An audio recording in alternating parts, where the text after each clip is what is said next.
जिसका नाम है अनुपम रसायन। तो आज की वीडियो में हम बात करने वाले हैं इस कंपनी के बारे में कि कंपनी क्या बिजनेस करती है, कौन सी इंडस्ट्री के अंदर ये कंपनी ऑपरेट करती आई है।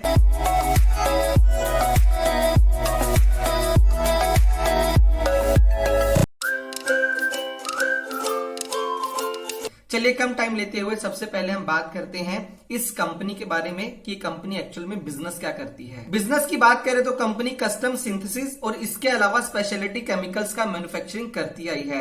अब आप ये सोच रहे होंगे कि ये क्या होता है जिसको कस्टम सिंथेसिस बोला जाता है। अब मान लो कि किसी एक प्रोडक्ट का मैन्युफैक्चरिंग करने के लिए एक ऐसे मॉलिक्यूल की जरूरत है जो सिर्फ इसी प्रोडक्ट के अंदर यूज होगा, यानी कि उसको स्पेसिफिकली इस पर्टिकुलर प्रोडक्ट की रिक्वायरमेंट के हिसाब से बनाया जाएगा। उसमें जो भी चीजें बताई गई हैं, जो भी रिक्वायरमेंट्स है, उसी प्योरिटी के साथ उन्हीं रिक्वायरमेंट के साथ बनाया जाएगा, सिर्फ एक रिक्वायरमेंट के लिए।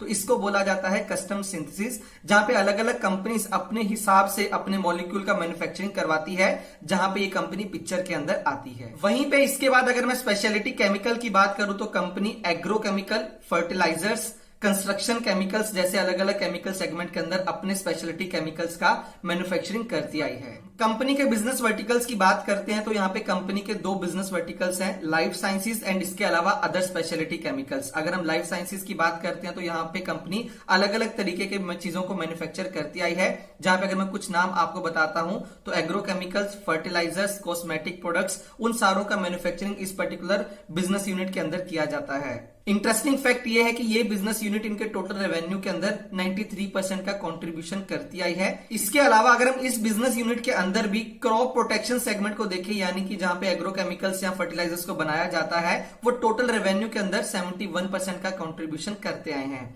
यहां से आपको समझ में आएगा कि कंपनी के लिए लाइफ साइंसेस कितना ज्यादा इंपॉर्टेंट सेगमेंट है, और इसके अलावा क्रॉप प्रोटेक्शन सेगमेंट इनके लिए सबसे ज्यादा इंपॉर्टेंट सेगमेंट माना जा सकता है, क्योंकि ये इनके रेवेन्यू में सबसे ज्यादा कंट्रीब्यूशन करता आया है। अदर स्पेशलिटी बिजनेस सेगमेंट के अंदर कंपनी पिगमेंट, डाइज और इसके अलावा पॉलीमर्स का मैन्युफैक्चरिंग करती आई है, जो कि इनके टोटल रेवेन्यू के अंदर 6.25% का कंट्रीब्यूशन करता है। यहाँ पे हमने बात किया कि कंपनी का काफी बड़ा रेवेन्यू क्रॉप प्रोटेक्शन सेगमेंट से निकल के आता है। तो यहाँ पे अगर हम कुछ कंपनीज की बात करेंगे तो यहाँ पे इनके काफी इंपॉर्टेंट कस्टमर्स भी हैं, जिनके साथ इनका काफी अच्छा बिजनेस रिलेशनशिप भी है।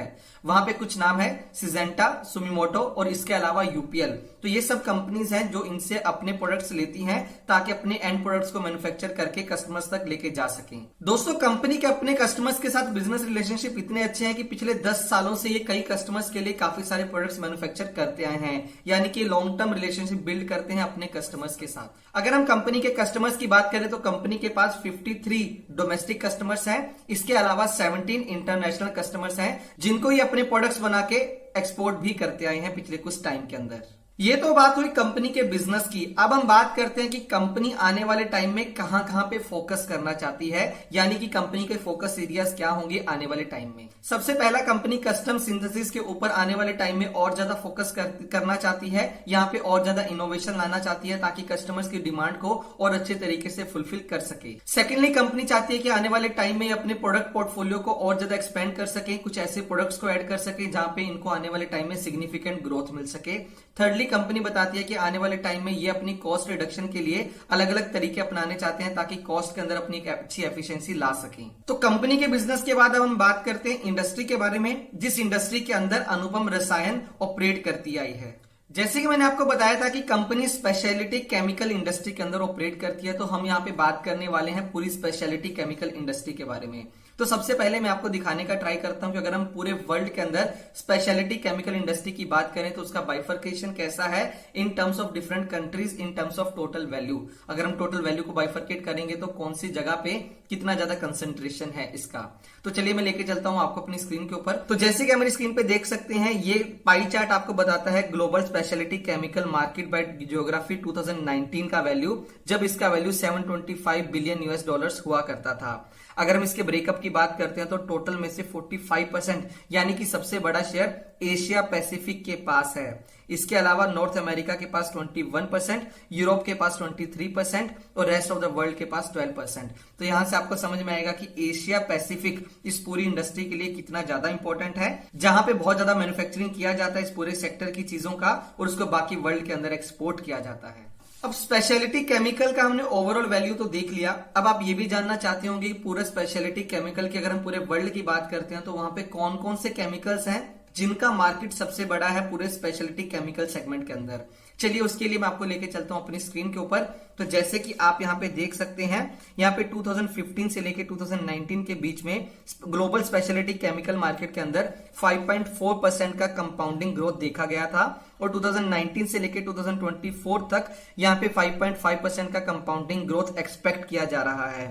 अगर मैं यहाँ पे 2019 की बात करता हूं तो पूरे मार्केट के अंदर सबसे बड़ा शेयर एग्रोकेमिकल्स का है जो कि 121 यूएस बिलियन डॉलर्स का है। इसके बाद आते हैं फर्टिलाइजर्स, उसके बाद आते हैं water treatment chemicals, dyes and pigments, home care ingredients, construction chemicals, textile chemicals, flavours and fragrances ingredients और इसके अलावा पर्सनल केयर इंग्रेडिएंट्स। तो यहां से आपको समझ में आएगा कि जो सबसे बड़ा कंट्रीब्यूशन करता है पूरे स्पेशलिटी केमिकल मार्केट के अंदर जो कि एग्रो केमिकल्स है, जिसके अंदर ये कंपनी अपना बिजनेस रन करती आई है।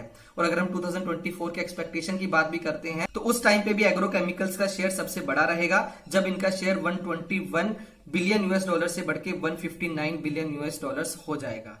दोस्तों पूरे वर्ल्ड के अंदर तो स्पेशलिटी केमिकल के अंदर 5.5% के सीएजीआर ग्रोथ को एक्सपेक्ट किया जा रहा है, लेकिन अगर मैं एफ&एस की रिपोर्ट की बात करता हूं तो इंडिया में एक्सपेक्ट किया जा रहा है कि आने वाले टाइम में 10 to 11% का कंपाउंडिंग ग्रोथ होगा केमिकल इंडस्ट्री के अंदर। तो ये पूरे वर्ल्ड से ज्यादा ग्रोथ इंडिया के अंदर क्यों होगा? तो दोस्तों सबसे पहला जो कंसेंट्रेशन है एशिया पैसिफिक के अंदर जहां से इंडिया को एक एज मिलता है, और दूसरा स्पेशलिटी केमिकल्स का जो चाइना के अंदर काफी बड़ा मैन्युफैक्चरिंग किया जाता था, वहां पे स्ट्रिंजेंट इन्वायरमेंटल नॉर्म्स लाए गए हैं जिसकी वजह से काफी सारा प्रोडक्शन इंडिया के अंदर शिफ्ट भी हुआ है। तो जिसकी वजह से एक्सपेक्ट किया जा रहा है कि इंडिया के स्पेशलिटी केमिकल सेगमेंट के अंदर 10% से ज्यादा का कंपाउंडिंग ग्रोथ देखा जा सकता है। इसके अलावा दोस्तों कस्टम सिंथेसिस इंडस्ट्री की बात की जाए तो यहाँ पे माना जा रहा है कि इंडिया के अंदर यहाँ पे भी 12% के आसपास का कंपाउंडिंग ग्रोथ देखा जा सकता है, क्योंकि ये पूरे सेक्टर के अंदर एक अच्छा ग्रोथ देखने को मिला है और चूंकि इसका यूज एंड प्रोडक्ट्स के अंदर किया जाता है जिसकी वजह से यहाँ पे आने वाले टाइम में डिमांड देखी जा सकती है। चलिए कम टाइम लेते हुए जल्दी से मैं मूव करता हूं अनुपम रसायन में इन्वेस्टमेंट करने के प्रोज क्या क्या। सबसे पहला जो इन्वेस्टमेंट का प्रोज हमें देखने को मिलता है वो है पूरी इंडस्ट्री का ग्रोथ ड्राइवर। अगर मैं पूरी इंडस्ट्री की बात करता हूं स्पेशलिटी केमिकल की, तो वहां पे देखा जा रहा है कि चाइना से माइग्रेशन ऐसी कंट्रीज के यहां पे हो रहा है जहां पे टेक्नोलॉजिकली वो कंट्रीज एडवांस है। यानी कि अगर हम इंडिया की बात करें तो काफी सारे स्पेशलिटी केमिकल का प्रोडक्शन रिसेंट के टाइम में इंडिया में होना स्टार्ट हुआ है। दोस्तों इसके पीछे जो मेजर रीजन है वो है चाइना के अंदर स्ट्रिंजेंट इन्वायरमेंट नॉर्म्स, जिसकी वजह से चाइना के अंदर काफी सारी कंपनीज को बंद किया गया था और जिसका फायदा डायरेक्टली इंडिया की स्पेशलिटी केमिकल इंडस्ट्री को मिला था। जो वहां से एक ग्रोथ ड्राइवर निकल के आता है जिसका फायदा इस कंपनी को भी हो सकता है। सेकेंड पॉइंट की बात करता हूं कि अर्बनाइजेशन होने की वजह से देखा गया है कि जो लैंड अवेलेबिलिटी है उसके ऊपर काफी प्रेशर बना है और फूड रिक्वायरमेंट को पूरा करने के लिए ज्यादा प्रेशर डाला जा रहा है कि ताकि लैंड से ज्यादा प्रोडक्शन को किया जा सके, जिसकी वजह से ये जो कंपनी प्रोडक्ट्स बनाती है उनकी डिमांड यहाँ पे देखी जा सकती है। थर्ड पॉइंट की बात करता हूं कि जैसे कि आपको पता है कि कंपनी काफी सारे ऐसे केमिकल्स बनाती है जिसका यूज अलग अलग इंडस्ट्रीज के अंदर किया जाता है। तो जैसे कि इंडस्ट्रियलाइजेशन आने वाले टाइम में और बढ़ेगा तो उन सब केमिकल्स की डिमांड बढ़ने के भी चांसेस बन सकते हैं। नेक्स्ट इंपॉर्टेंट पॉइंटर है कि जिस इंडस्ट्री के अंदर ये कंपनी ऑपरेट करती है उस इंडस्ट्री के अंदर बैरियर्स टू एंट्री काफी ज्यादा हाई है। बैरियर्स टू एंट्री की अगर मैं बात करता हूं तो वहां पे बहुत जल्दी कोई भी कंपनी आके अपने प्रोडक्शन को स्टार्ट नहीं कर सकती और बहुत जल्दी इन कंपनीज के मार्केट शेयर को भी एक्वायर नहीं कर सकती। अब हमें यहाँ पे अगर रीजन जानने की ट्राई करेंगे कि यहाँ पे बैरियर्स टू एंट्री बहुत ज्यादा क्यों है, तो सबसे पहला यहाँ पे जो भी प्रोडक्ट्स का मैन्युफैक्चरिंग किया जाता है स्पेशलिटी केमिकल के अंदर, तो वहां पे कस्टमर वैलिडेशन और अप्रूवल्स बहुत ज्यादा इंपॉर्टेंट होता है और यहाँ पे जो स्पेसिफिकेशंस होती हैं वो भी बहुत ज्यादा इंपॉर्टेंट बन जाती हैं, जिसकी वजह से किसी भी नई कंपनी के लिए आके इतने सारे अप्रूवल्स लेना और उन पर्टिकुलर स्पेसिफिकेशंस के हिसाब से स्पेशलिटी केमिकल्स को मैन्युफैक्चरिंग करना बहुत ज्यादा आसान नहीं होता है। नेक्स्ट पॉइंट की अगर मैं बात करूं तो कंपनी का जो कंपनी कुछ कस्टमर्स को पिछले कुछ सालों से लगातार अपने प्रोडक्ट्स को सप्लाई करती है, तो ये जो एक कस्टमर के साथ रिलेशन होता है लंबे टाइम के लिए, वो भी एक बैरियर टू एंट्री की तरह एक्ट करता है नए प्लेयर्स के लिए। तो ये देखने वाला पॉइंट होगा कि आने वाले टाइम में अपने कस्टमर्स को कैसे कंपनी रिटेन करके रखती है और कैसे अपने पोर्टफोलियो को एक्सपेंड करती है ताकि अपने रेवेन्यू को बढ़ाया जा सके। नेक्स्ट इंपॉर्टेंट पॉइंट है कि जो कंपनी का प्रोडक्ट पोर्टफोलियो है वो काफी ज्यादा डाइवर्सिफाइड है, क्योंकि यहाँ पे कुछ ऐसी चीजें होती हैं अगर उनका सप्लाई नहीं हो तो कंपनी के रेवेन्यू या नेट प्रॉफिट के ऊपर काफी बुरा असर पड़ सकता है, जिसकी वजह से कंपनी ने अपने प्रोडक्ट पोर्टफोलियो को काफी ज्यादा डाइवर्सिफाइड रखा है ताकि साइक्लिसिटी से ये अपने आप को दूर रख सके और अपने रेवेन्यू और प्रॉफिट को मेंटेन करके रख सकें। दोस्तों 2018 से लेकर 20 के बीच में कंपनी का जो रेवेन्यू फ्रॉम ऑपरेशंस है उसके अंदर 24% का कंपाउंडिंग ग्रोथ देखा गया है। इसके बाद अगर हम बात करते हैं कंपनी के एक्सपोर्ट्स की, तो वहां पे भी 34% के आसपास का कंपाउंडिंग ग्रोथ देखा गया है पिछले कुछ टाइम के अंदर। दोस्तों ऑपरेटिंग प्रॉफिट मार्जिन किसी भी कंपनी के लिए बहुत ज्यादा इंपॉर्टेंट होता है। अगर हम इस कंपनी के ऊपर कोविड के इंपैक्ट की बात भी करें तो उसके चलते भी कंपनी का ऑपरेटिंग प्रॉफिट मार्जिन 20% के आसपास का है, जो कि एक हेल्दी नंबर माना जा सकता है। इन्वेस्टमेंट प्रोस के बाद अब हम बात करते हैं कि इन्वेस्टमेंट करने के क्या क्या कॉन्स हो सकते हैं, यानी कि क्या क्या रिस्क हो सकते हैं। सबसे पहले दोस्तों अगर मैं डेट इक्विटी रेशियो की बात करता हूं तो कंपनी का डेट इक्विटी रेशियो 1.02 का है, जो कि इस पूरी इंडस्ट्री के अंदर सबसे बड़ा नंबर है। वहीं पे अगर हम रिटर्न ऑन इक्विटी की बात करते हैं तो कंपनी का रिटर्न ऑन इक्विटी भी बहुत ज्यादा अच्छा नहीं है और ये नंबर 7% के आसपास का है। और इसके अलावा अगर हम प्राइस टू अर्निंग रेशियो की बात भी करें तो कंपनी का प्राइस टू अर्निंग 72 का है, जो कि बहुत ही बड़ा नंबर है। अगर हम इसको इंडस्ट्री के साथ कंपेयर करें तो इंडस्ट्री का प्राइस टू अर्निंग रेशियो 20 के आसपास का है। दोस्तों जब हम किसी भी कंपनी या बिजनेस की बात करते हैं तो वो कंपनी अपना प्रोडक्ट्स बना के कस्टमर्स को बेचती है और उसके बाद उम्मीद करती है कि वो जो पैसा है वो टाइम पे कंपनी को मिल जाएगा, क्योंकि वो पैसा अब टाइम पे वापस आना कंपनी के बिजनेस के लिए, कंपनी के कैश फ्लोज के लिए बहुत ज्यादा इंपॉर्टेंट होता है। ये पॉइंट मैं आपको इसलिए समझा रहा था क्योंकि ये पॉइंट अनुपम रसायन के केस में बहुत ज्यादा इंपॉर्टेंट हो जाता है, क्योंकि अनुपम रसायन का जो ट्रेड रिसीवेबल्स है वो काफी ज्यादा है, यानी कि जो प्रोडक्ट्स कंपनी ने बेचे हैं उसका जो पैसा आना है और उसका ट्रेंड लगातार पिछले कुछ सालों से बढ़ता जा रहा है। कंपनी का ट्रेड रिसीवेबल्स 2018 के अंदर 883 मिलियन था, उसके बाद 1205 मिलियन हो जाता है, उसके बाद 1294 मिलियन और करंटली 1414 मिलियन का है। तो यहाँ पे आपको देखने को मिलता है कि कंपनी का ट्रेड रिसीवेबल्स बहुत ज्यादा है, तो यहाँ पे हो सकता है कि कोई ना कोई कलेक्शन के अंदर आपको थोड़ा और डीपर एनालिसिस करना पड़ेगा। इसके अलावा दोस्तों जिस सेक्टर के अंदर अनुपम रसायन अपना बिजनेस रन करती है वहां पे मल्टीनेशनल कंपनी से रिसेंट के टाइम में एक अच्छा कंपटीशन देखने को मिला है। और जब हम मल्टीनेशनल कंपनीज की बात करते हैं तो उनके पास कैपिटल भी ज्यादा होता है, जिसकी वजह से कैपिटल इंटेंसिव इंडस्ट्री में ऐसे प्लेयर्स के ऊपर रिस्क बढ़ जाता है। तो दोस्तों अगर हम कंपनी के टॉप 10 कस्टमर्स की बात करते हैं तो कंपनी को वहां से ऑलमोस्ट 85% से ज्यादा का रेवेन्यू निकल के आता है। जब कंपनी का डिपेंडेंसी किसी कुछ कस्टमर्स के ऊपर बहुत ज्यादा हो जाता है तो बिजनेस के लिए काफी रिस्की हो जाता है, क्योंकि वहां पे अगर एक भी कस्टमर उनके रिलेशनशिप से बाहर जाता है तो कंपनी का रेवेन्यू और प्रॉफिटेबिलिटी काफी बुरे तरीके से इंपैक्ट होती है। तो यहाँ पे आपको देखना चाहिए कि कंपनी आने वाले टाइम में अपने टॉप 10 कस्टमर्स को कैसे रिटेन करके रखती है और इन टर्म्स ऑफ कस्टमर्स अपने रेवेन्यू को कैसे डाइवर्सिफाई करती है। इसके बाद मैं बात करता हूँ एक पॉइंटर की, जो कि काफी इंपॉर्टेंट है लेकिन बहुत से लोग इसके बारे में डिस्कशन नहीं करते। तो यहाँ पे एक चीज देखी गई कि अनुपम रसायन का अपने सप्लायर्स के साथ लॉन्ग टर्म एग्रीमेंट नहीं है रॉ मटेरियल्स को लेके।